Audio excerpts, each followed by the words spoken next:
All right, we are back for another episode of Beyond Barriers. Beyond Barriers is a conversation with leaders and community evangelists about the challenges of navigating an effective accessibility strategy. Guests during these conversations get to share their successes and setbacks with a primary focus on how they've overcome specific issues that could have otherwise ended the accessibility journey.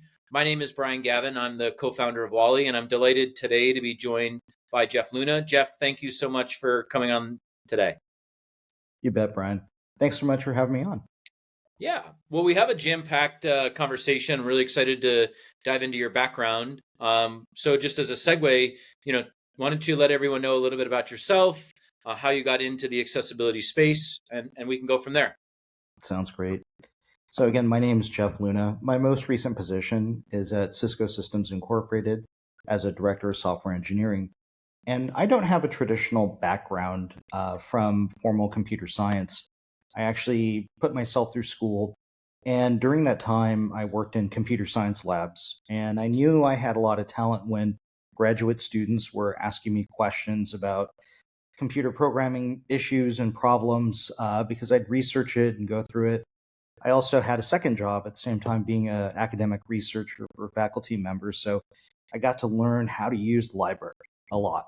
So during that time, my professor that I worked for actually had a disability, and she was the reason why I'd go to the library and research for her. It was hard for her to get around. She commuted relatively long distance, and she drove about 70 miles each way. So she was pretty pooped when she got to the office. And as soon as she came in, her secretary would kind of say, here's the minutes and notes from all the things you need to follow up on. And she'd look at me like, I need these articles, go get them. And so I'd go to the library, research for her, and I'd come back. And some days she'd be there and be in good spirits, and some days she'd be pretty run down. But the whole goal was to keep her lab running, keep her at the top of her peak. She was actually very well known in her field. She was the #1 obesity research doctor in the US and had appeared on Oprah Winfrey a bunch of times. So one of the things that I got to do was accompany her to one of the filmings. And I actually saw kind of her background, the things that we didn't see in the office, how hard it was for her with a degenerative disease to get around, how difficult it was to eat and keep herself satiated and to feel good about things because she had a terminal illness. So as we, helped her, I worked in that lab for about 2 years. I kind of felt sad, like the thing against her is time. She's not going to be able to complete the thing she wants to do. So that stuck with me as I worked in computer labs and thought about these, ambitious times and getting recruited to the tech industry because I had these experiences. And one of the things I learned along the way was many people who go into computer science, they're not the most athletic people. They're not the most physically capable people, but they have a brain that works and hands that work and they could solve problems. So for me, that was kind of the beginning of why I got inspired to work in the industry. Along the way, I went back to my degree area, which was in gerontology, the aging of older adults, and psychology, and started seeing, other things kind of play out. And I kept thinking, how do I get computers and people to work together? And I started realizing, there's a great opportunity. So as part of my journey in my career, I actually started looking at how data science and aging kind of come together. And one of the jobs I did was actually as a program manager. And I worked as a student intern for a couple years. They actually tried to hire me while I was still a student, but I worked for the Agency on Aging in Sacramento, California. And I was credited with kind of bringing in their digital era. So giving them a website, making sure they had online presence, making sure their environment was networked. And it was like the perfect place to learn. But what I saw coming through the doors and through our board of directors were aging people who had mobility issues. Our offices at the time could not accommodate them as well as it could have. So the office picked up and I helped it move to another location. It was one of those rare instances in somebody's career where your job moves closer to where you live. And in the neighborhood I lived in, it was kind of an older population, very well established in Sacramento. And I kind of noticed just a lot of social issues kind of happening. And it got me more interested, like, what could I do for this? So it was actually one of the first ventures I created, which was to build software that looked at social services and figure out how we could better establish the right amount of service for the right folks. So eventually that was sold to a company that's still around today, and it's gone through a bunch of hands. But the whole idea was taking this knowledge I had as a program manager and putting it into software to make sure the right people were getting the right services at the right time. And this wasn't just for older adults, it was actually for folks that had mobility impairments or had other issues. But I was a program manager. I funded on a lot of different programs for wellness and disease prevention, even stroke support. And it was kind of weird to see some people my age that were actually in stroke support programs and kind of realizing, like, wow, this could happen to anybody at any time. And how some people had a lot of support and other people didn't. How could we equalize that for some of these communities? So I'll pause here and see what you think. Yeah, I mean the you're one of the a couple folks that I've spoken to that was started on the academia side, and one of the pieces that had got me thinking was, on the library side of finding research, a lot of the indexing and the taxonomy of information is kind of a backbone to how information needs to be organized digitally. And so it just got me thinking that, like, every, you go back to as a kid learning the Dewey Decimal System and all of these basic fundamentals from the library perspective, and lo and behold, it's the foundation of a lot of engineering, development, accessibility practices. And so, as you progressed through your career, you moved out of that organization from the acquisition perspective. Did accessibility ebb and flow, or was because of your experiences it Oh, stuck with you? it was embedded kind of early. I think part of why I wanted to go and pursue more tech was to create more opportunities for accessibility and equality. Um, I just was always kind of like, how do I align this so it's in my direct path and not a side project? So I was very fortunate that I went to go work for Dell Computers and I worked in support and, learned a lot there. And there were people who truly invested in hardware and knew specs about hardware that just boggled your mind, very savantish. But what I saw was how many customers called in from relatively large companies and needed help. And they asked for on site help. And sometimes I'd ask, why do you need help? And every now and then I came across a customer that said, I can't lift a 85-pound server. I can't lift that storage array. So you kind of start thinking about people doing the work of computers. And at that time, there was still this really interesting physical element because servers went from being vertical to horizontal to being bladed to being things you couldn't even see anymore, and then to cloud, being hosted at a colo facility. So Mm-hmm. I think as I ran into those issues, I started thinking about how could I improve things for people. So I was moved from Dell to a specialized group, and I realized, let me try consulting. Maybe this is my way to find opportunity and to give back. So I pursued a very interesting opportunity. The person who hired me, he's actually still kind of one of my best champions in the industry. Very well accredited, and he is kind of a futures person. So um, he absolutely motivated me to try to get involved in some really interesting projects. So I joined their consultancy, had a wonderful time there. During that time, I actually was asked to substitute for one of my consulting partners at the County of Los Angeles. So it was doing just basic LDAP work and so forth. And I got to roam the halls, and it was cubicle land. So I saw lots of cubicles. I also saw an interesting dichotomy of the industry. There were people who were in programming from the mainframe area. So they looked more like my parents. And here I was, younger, very ambitious. And I'm thinking, wow, this is amazing. The county works here. These are the people who do the work. And what I started noticing was in the 2.5 years I was consulting, there were people that were aging. So that background of aging kind of grabbed hold of everything. And I kept thinking about this one gentleman who literally went from walking to cane to walker to wheelchair to not even being able to come into the office. And back then it was, you got to work 5 days in the office. And Sure. I kept thinking to myself, there's so many better places this guy could be, but he probably needs to work and he's here. And at that time, I think a lot of folks were just kind of like, I do this one application and that's all I do.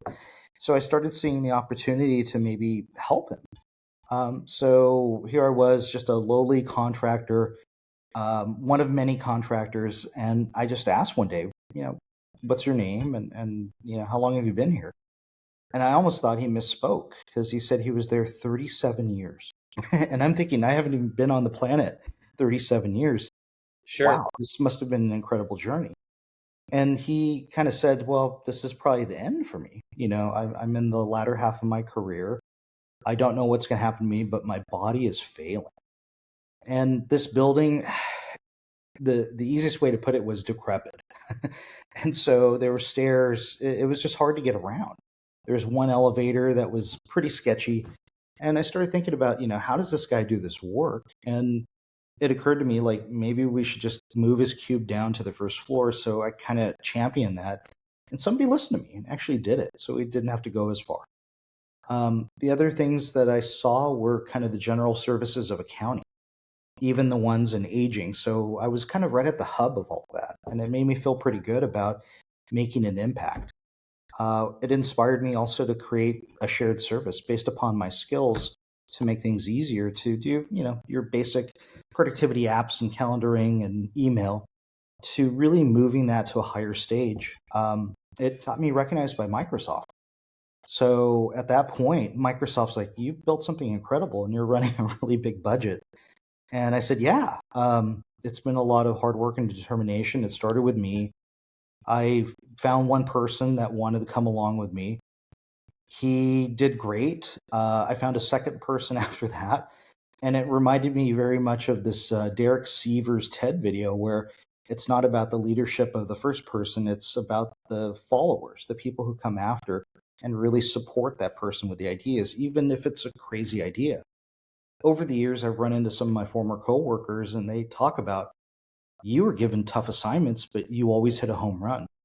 And I said, well, I didn't always have that confidence, but the people who believed in me, in fact, the older employee, he actually gave me some really interesting perspectives and insights about leadership and failure and learning from failure. And that's something I hadn't learned in my career up to that point. Mm. So I think as we kind of went through that, I started sourcing different insights from different people. And it was really an interesting experience. And to do it in one of the largest municipal counties in the United States, it's probably like the fifth largest in terms of employee size if it were state.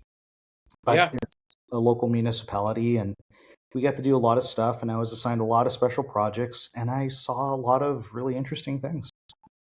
So to kind of come back to the accessibility part of it, Mhm. what were some of the challenges that you faced in I think you've spoken a lot about the physical challenges that presented Mhm. um, from a technology front or otherwise. What are some of the challenges you faced implementing and scaling accessibility strategies for your org?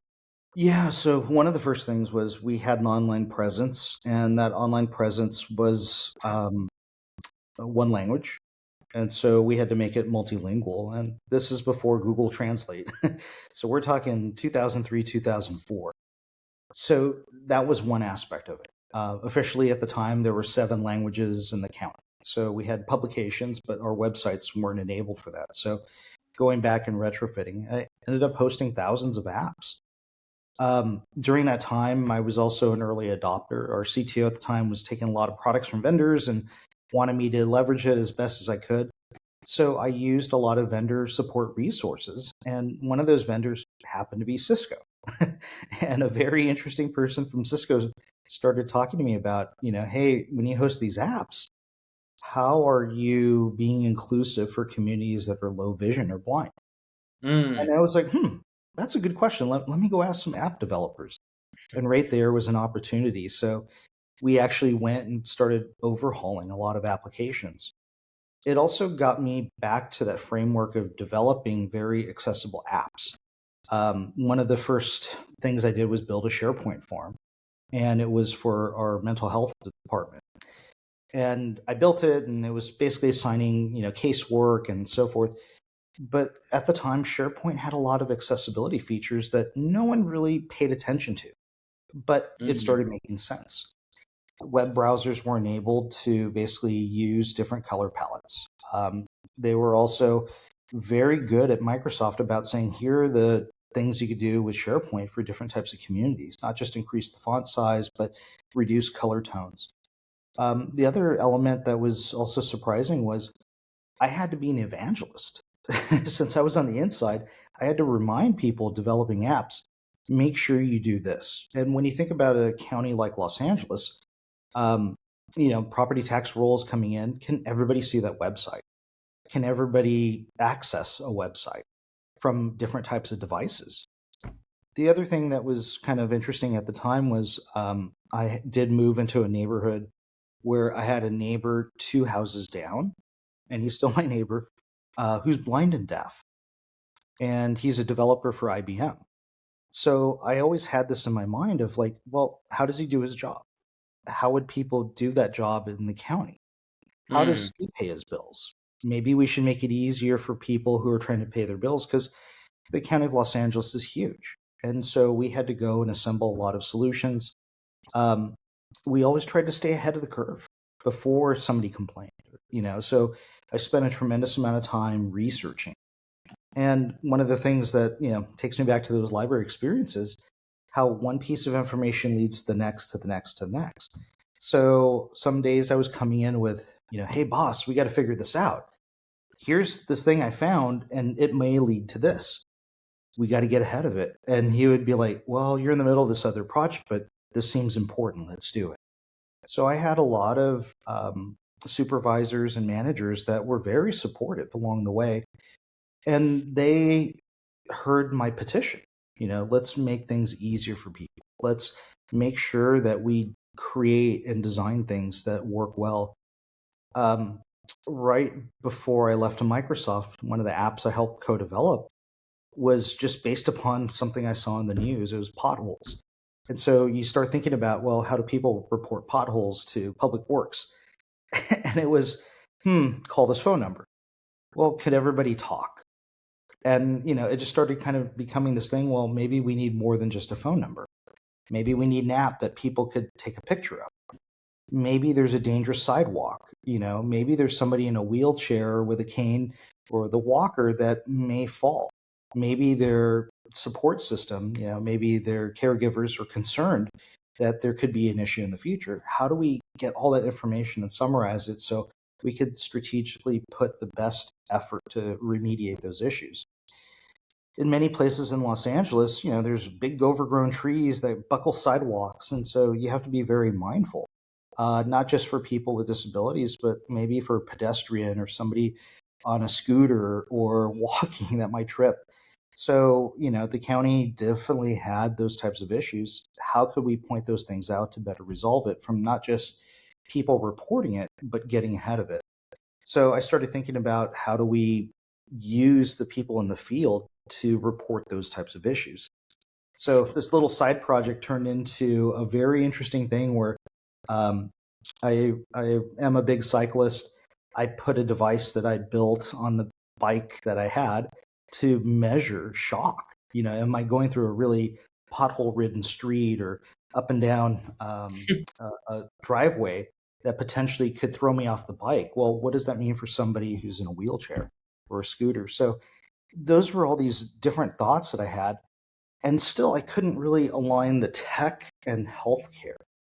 So I'll kind of fast forward, but when I went to Microsoft, first year worked in commercial, worked with big companies, and I did so well that the vice president who was running it started a new industry vertical in healthcare, and he asked me to come along. He said, I've seen the things you've done, and you're very passionate about healthcare and people and aging.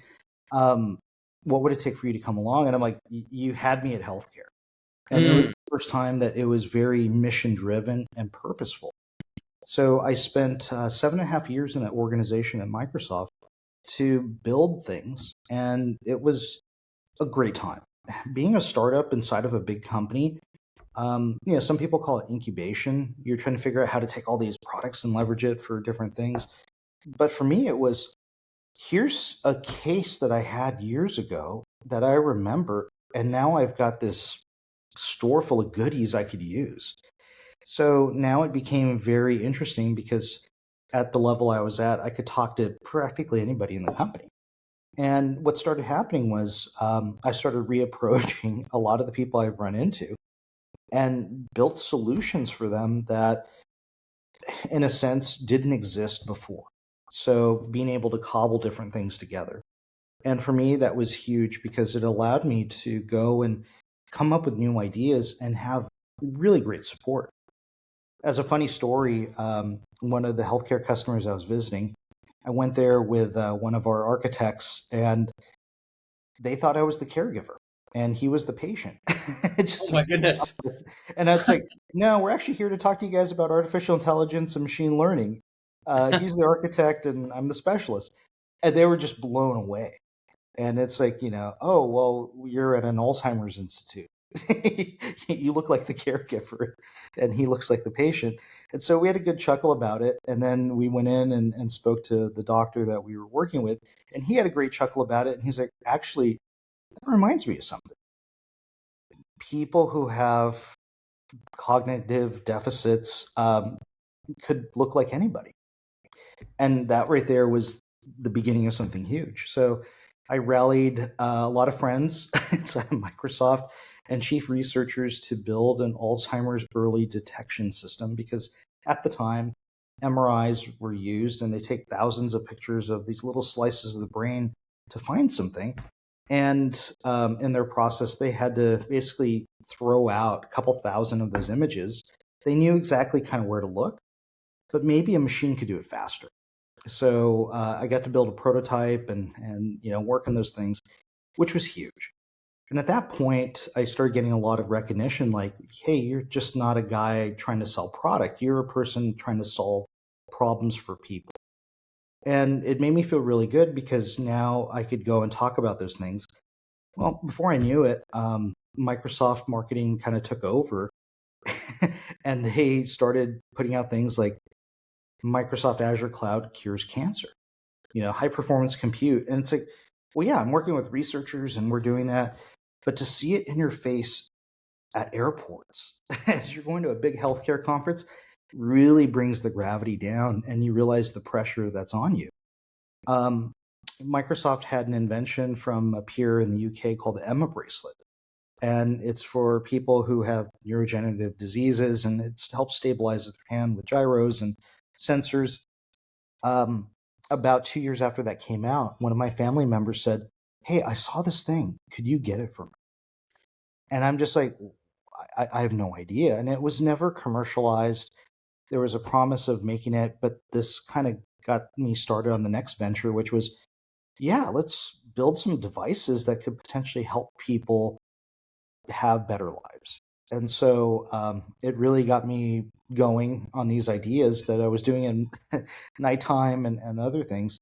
One of the folks that I met along the way at a healthcare conference actually was a director at MIT for their Hacking Health Institute and asked me to participate. So it kind of took me up even higher level. These are the doctors of the future. These are the people who will have startups. Can you inspire them? So I became a mentor and organizer, and I helped a lot of people kind of see through the crowdedness of the tech industry to come up with something great. The self-passion that started your career in accessibility, and to hear it as you're sharing it today, it's contagious, right? There's the empathy and self-belief and self-passion to drive these changes forward. would you say you had a particular setback or Oh a yeah. success? Oh yeah. Along the way, working for Microsoft and saying, "Hey, I've got this great idea. Come and look at it." I had the setback of getting a cease and desist order. Hey, you may have violated somebody's patent. You may have infringed on somebody's idea. So, working for a company like Microsoft, that's kind of where you take those letters and you tell your boss, and they run it to legal and they handle it. But it's like going Mm, again. So you started kind of realizing where the boundary is, what you can and can't do as say, a Microsoft employee or as a researcher. The other thing was, I'd spent a lot of time working with really smart people at Microsoft that were passionate. Even a colleague whose son had type 2 diabetes, and he was looking to overhaul the glucometer and all these things. And I had another setback where it was, how do we go and do that in a way that doesn't infringe on anybody's patents or break things, because these devices get tested by the FDA. So mm. in learning how these class 3, 4 devices work and so forth, you started kind of putting together that scientific brain with opportunities to improve their product and getting to meet those customers, because with a badge that says Microsoft, it opens doors. And sometimes they were like, no, no, this is a horrible idea. This would never fly. But every now and then, we found a customer, and I'm thinking of one customer in particular, where we were literally laughed out of the room. So we go into a room and we say, we've got this idea for you. You're the only ones in the industry doing this. We'd love to work with you to help build this.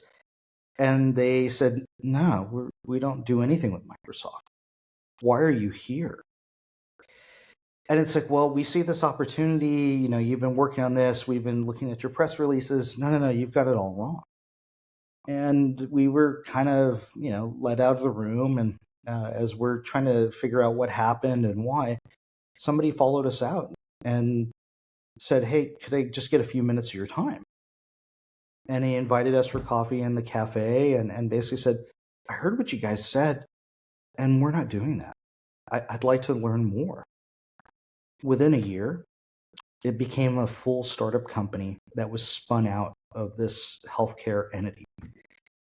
And it was the first of many, because we could take data that he was looking for and extract it from forms and different devices and align it in a way where he, as a researcher, could kind of go through it. And as soon as I saw that, I was like, that's a different way to help people. It's actually improving their performance. That gave us another idea, which was, what are the most serious types of healthcare issues? And it turned out one of my mentors was actually working with a children's hospital in the Midwest, and, for lack of better words, hit a stalemate and asked for my opinion. And I said, I'm actually working with another customer. What do you think about this? And that energy kind of went in, and a customer, hey, can we get a meeting? We'd like to talk to you about this. And again, we flew out to the Midwest and we're all excited. And the customer's like, this is a horrible idea. No one would ever go for this. So And you've it's you've like, well, learned we're to accept Microsoft. no, but not, or not. You've learned to hear no, but not accept it. We learned to understand the no Yeah. and their resistance to changes, because what they had was okay, but not great. We also understood why, because we would ask the questions, what did we say? What did we do? What did we show that made you say yes? Well, we also asked the same question about a no. And they'd say, well, that's just a little too far advanced, or I don't know, we don't have time to do that, or we don't have any budget, all these resistance types of things that were very common. And it's like, well, no, we could fund that, so we're immediately coming up with a counter to get around the objection. But we were also focused on the outcomes of patients. We didn't want to commercialize this. And that's something really important to understand. When a company like Microsoft says they're going to help, really understand what that means, because in some cases, and we had these experiences, the people trying to help may become a competitor in the future. So it was very common for me to say, look, your data is your data, always stay your data. We want to maintain compliance. We're not here to build a healthcare company. We're here to make healthcare more accessible, more affordable, and more equitable. And customers still kind of said, well, you're Microsoft, you had all these troubles in the 90s. You had a boss like Ballmer. And I'm like, well, it's a little bit different now. In fact, it's a lot different. We're encouraged to go and find things that we're passionate about to work on. I'll fast forward on that a little bit. Some of the solutions we created, we thought about derivatives and how we could get to more customers. And one of the things was, could we save a patient's life? And then we have to look at the counter opportunity, which is, could we kill a patient from the internet? We had to be very clear and succinct. Right around that time, Microsoft added more lawyers to make sure folks like me weren't violating anything and I wasn't overstepping. We had Yeah. lawyers in every single time zone in the North and the South. We actually had a form that anytime I wanted to apply artificial intelligence or machine learning, we had to go through this form with the customer and get a sign off because the things that we might be creating could introduce bias or so forth. As it comes back to accessibility, we thought about, our primary mission, which is to make healthcare equitable and affordable and accessible. How is the best way to do that? And I think this is kind of where some of those ideas and some of the folks that started with me, they started leaving. They saw more opportunities in other companies. They didn't want to stick to the original mission. We had gone through a couple of VPs. Every VP was very supportive, but at the same time, a little bit more distant. And we had customers saying, help us. So you're kind of pulled back and forth. But the thing I realized is, you know what? I can invest a lot of time here. Is this something the customer wants? Is this the right time? Is it desirable? Do they have the right folks that could keep this going? Is it feasible? I brought a lot of those concepts into the healthcare hackathons that I used to run. And on the topic of failure, there was a need to do a hackathon about opioid epidemic. And we went right to the heart of the problem in the Midwest. And I had one person show up. And it was a bunch of partners and Microsoft folks, but only one person actually showed up out of about 100 who signed up. And it was just crushing. But something amazing kind of happened. In running the session and not canceling everything and squeezing it from 2 days down to 1 day, I realized I had the best person I could possibly have. This person was a self-admitted opioid addict, he and his wife, after an accident. And he showed us his life in a couple hours. And we drew on that whiteboard and we came up with an app that could help him and help with early detection. And the surprising thing was I handed it over to one of our partners and nothing ever happened. So we had to get that back. And, I felt passionate about helping this person and helping his community. Yeah. And it still didn't go anywhere. So we kept pushing. And even Microsoft's like, oh, guys, this is a really tough one. This may be something we shouldn't be doing. But this is kind of the opportunity to open source it and find other people who are passionate about that work. So again, a colleague showed me how to open source a lot of these ideas. And I'm like, okay, let's do it. Maybe there's an opportunity here that we don't see as Microsoft, but somebody who is part of this effort to remediate or identify. And it does get a bit into accessibility because, we wanted to make sure this app that we were creating had all the right things, because it turns out many folks who have opioid addiction do have other healthcare issues that are long-term and progressive. So it starts off with pain management and it gets way off the deep end, but potentially there's a lot of, I'll call it synergies, that could help people that are facing these types of challenges. Well, Jeff, you've shared so much that today's audience will get to walk away with, from your self-passion to every project you touched on involved the end user and the community that it touched, which I think is so powerful. So I want to say thank you for very enlightening, unique perspective, and for sharing the academia to software and technical perspectives that you overcame. I always like to wrap up with the ability, if there's anything else that you want to share or we didn't get to Oh, yeah. highlight, that you can close out with. One of the questions I get asked a lot is, what would you tell your younger self who wants to do this work or, wants to get engaged? Number one, you don't have to work for Microsoft.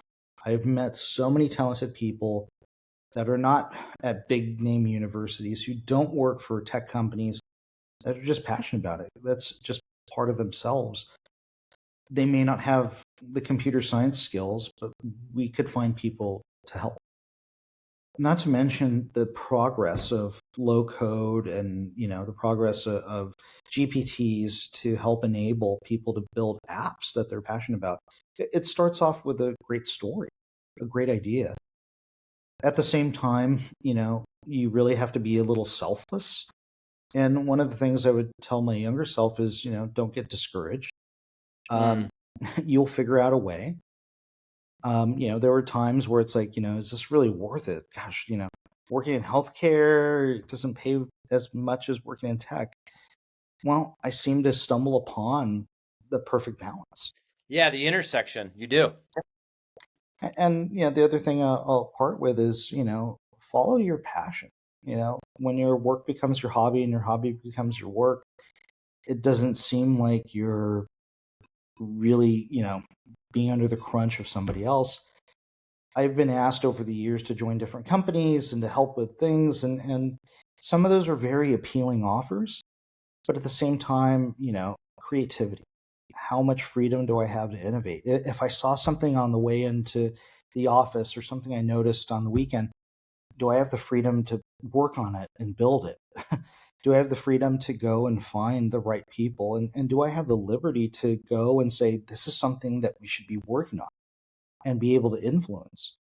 But if I could influence people at, say, the County of Los Angeles, because I did the research and because I could show why it's needed, anybody could do that. And that's something that I'd tell my younger self is make your case. You don't have to litigate it. You just have to find enough people that are really interested in making a difference. Well, thank you, Jeff. You've shared so much, and I greatly appreciate it. Thank you. Brian, take care. Thank you.